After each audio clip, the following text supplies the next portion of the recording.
filing the TABC 62A.04 monthly report in KettleiQ.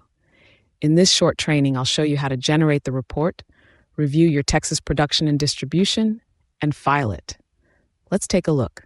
You'll find this under Compliance, TX Compliance from your dashboard.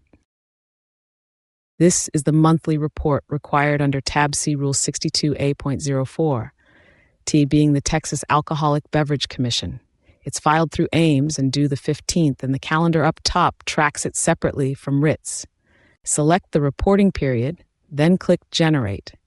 The form pulls your production and distribution activity in Texas for that month directly from your records. Walk through the pre-filled numbers and compare them against what you actually shipped and sold in the state.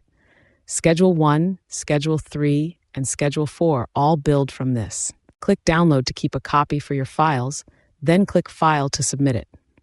The status updates to Filed with a timestamp. File both writs and 62A.04 from this same Texas compliance page so nothing falls through the cracks.